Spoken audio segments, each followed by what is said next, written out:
Hey everyone, today's math lesson is more about multiplying fractions. You need all the colors of the rainbow, the 5 that we use, red, orange, yellow, green, blue, and it needs to say 3.5 with the date, and you need to set up your journal so that it says this. Now that we know how to multiply, we need to make sure we simplify. And then you're just going to rainbow order that cloud, but don't take forever on it. You can see I'm not quite finished on it. Pause the video, get your cloud all the way done. Just have some fun with it and then push play when you're ready. So welcome back. You should have, see, I'm in a problem because I don't know what color to do that one. I guess I'm going to do a little bit of every color. That'd be fun. Anyway, you need all these colors because we're going to be writing 5 steps of how we do multiplying fractions. Okay, so we're going to be just calling, well, this is kind of called like the quick and easy way. It's the standard formula. Standard formula we learned was just to multiply straight across, right? But here's what we're going to be doing. When you're multiplying fractions, we're going to follow these steps. You ready? Step number 1. Put that in a circle. We are going to be using red for this one. Step number 1. You are going to connect or extend the bar. Connect or extend the fraction bar. It'll be a little more clear. So when we look at two fractions and they're multiplying by each other, you just connect the fraction bar. When you do that, I would connect or extend the fraction bar and we'll say and put an X in the middle.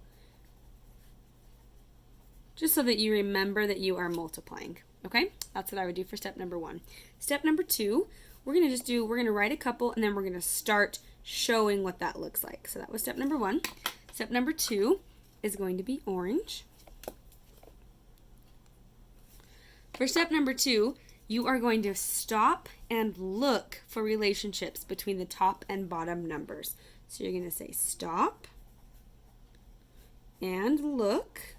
Watch, these are going to be looking down like their eyes. Stop and look for relationships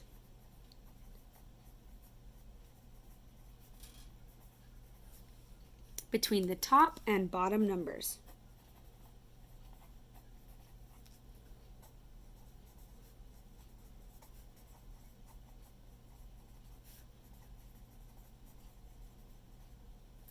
Stop and look for relationships between the top and bottom numbers.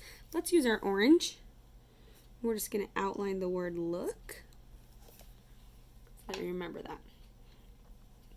Stop and look for relationships between the top and bottom numbers. And let's go back and use our red to where it says connect or extend.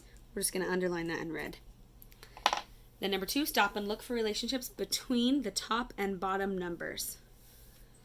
Step number 3, I actually changed my mind. We're going to just write all the steps out and then practice. I think that'll be a little easier. Step number 3 is yellow. Ask yourself.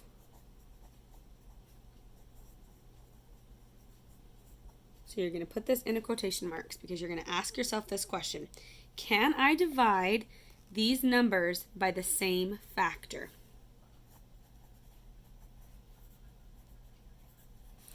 Actually, we'll say this. Can I divide any of the top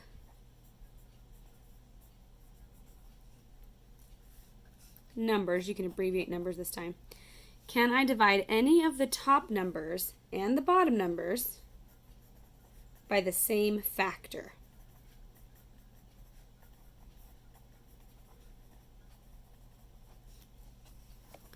And that's a question. And it's the end phrase. So we're going to put that in a yellow box. It only works if you're looking from top to bottom or from one of the numbers on the top left to a number on the bottom right, but you can't be looking at top and top or bottom and bottom. It really does have to be from the top numbers and the bottom numbers. Okay? So if the answer is yes, so if you ask this question and the answer is yes, then you're going to simplify first. You're going to go ahead and do that division or dividing by those factors. If the answer was no, like you can't divide even by the same factor, then you just multiply straight across, okay? So we're going to use step number 4 as kind of like one of the alternate steps. It doesn't have to happen, but it depends on what your answer was to step number 3. So step number 4, simplify first.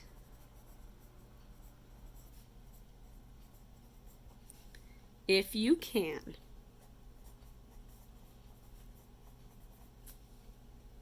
Okay, we're going to put like a smiley face on this one. Simplify first if you can. And what that means is you're going to be dividing. So if I had fractions here, so I'm doing, we'll just say A over B times C over D. Let's pretend that all of these letters stand for numbers. What that means is you're going to be looking at relationships. Remember, you would have extended the bar. You're looking for relationships. And if A and D, let's say these numbers were 2 and 4, then I could cross each one of them out and divide them by common factors. Okay, that's what that means, by the same factor. So simplify first if you can. Let's not make that a period. Let's keep going. By dividing with common factors. And that what that's going to look like is it's going to look like slashing out numbers and getting new numbers, because you're going to be doing some division here. So you're just going to write those little symbols real quick like you were doing division.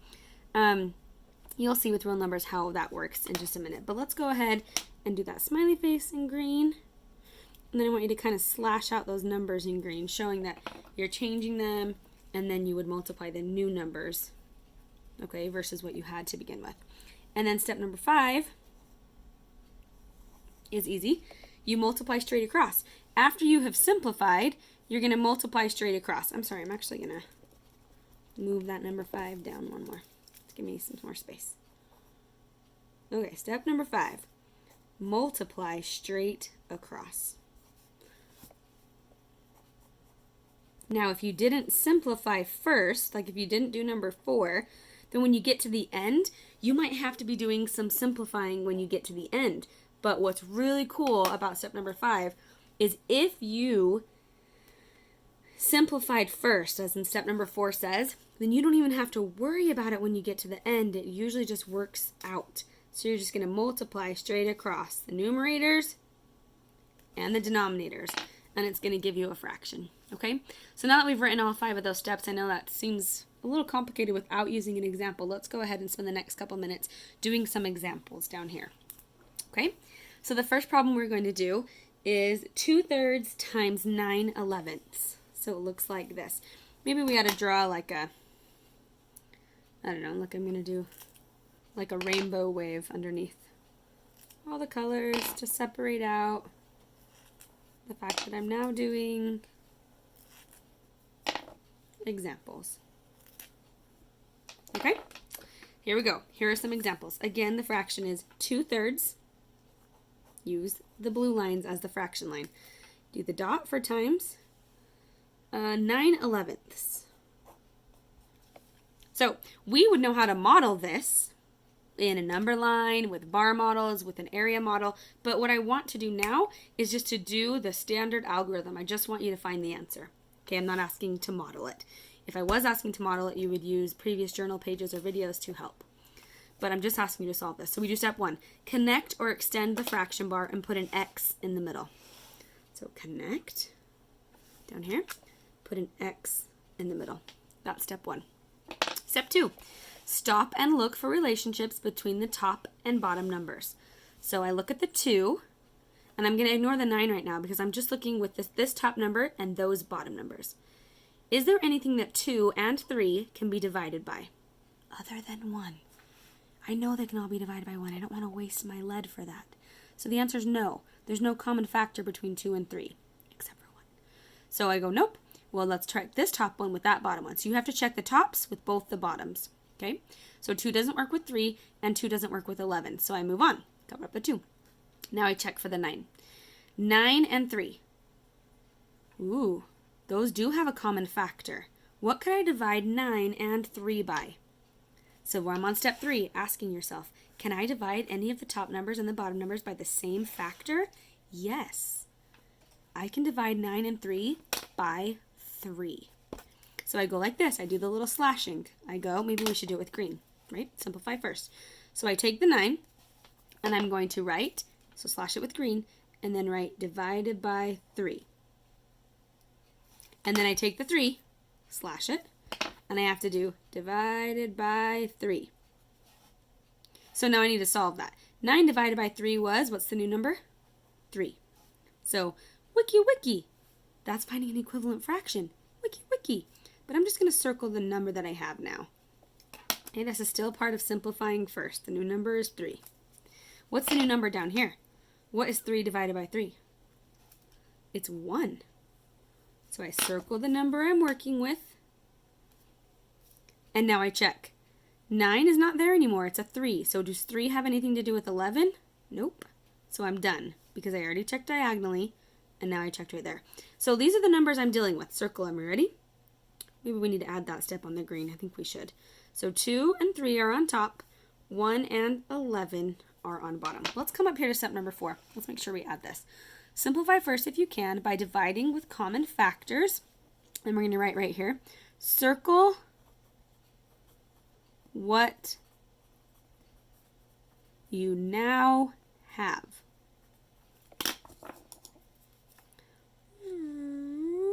That's what we just did right here. So we now have, ready? Let's just write what it means. It now means 2 times 3 over, 2 times 3 over 1 times 11. That's what we've got now because we simplified first. And so the final answer will be 6/11. So multiply straight across. We're going to use that with blue. We're going to show final answer 6/11. So that was a lot of me walking through it. Let's see if we can go a little bit faster. We're going to try another one right. Let's try it right underneath it. Okay, with the same colors. We're going to kind of shift it over this way though. The new one I want to try is, let's do 5/6 times 2/25. First step, extend the bar, place an X. Second step, look for relationships. Do 5 and 6 have anything that I could divide by? No. What about 5 and 25? Yes. So I already did yellow, so I'm already moving to green. What can 5 and 25 be divided by? They both can be divided by something, so I'm going to cross them out real quick. What can they both be divided by? The biggest number, the greatest common factor that those could be divided by. They could both be divided by 5. So I write it, 25 divided by 5 equals, what's my new number here? It's a 5. What's my new number here? 5 divided by 5 is 1.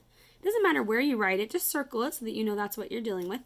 Now, I'm not done. I've only checked the 5. Remember, 5 didn't have anything to do with 6. 5 doesn't have anything to do with 25. So now I move over. Check the top one over here, number 2. Does 2 have anything to do with 5? That's the new number. Nope. Does 2 have anything to do with 6? Oh, yes, it does. So we're doing more work right there. What can 2 and 6 both be divided by? 2. 2 divided by 2 is 1. That's my new number. And 6 divided by 2 is 3.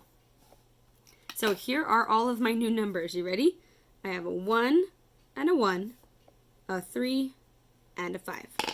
So what that changes to is 1 times 1 over 3 times 5. Or it changed to 1/3 times 1/5. Can you see that in there? Hopefully you can. And my final answer, sorry, I'm going to put the X's here. My final answer is 1/15. Now, let's see what we would have gotten if we didn't simplify first.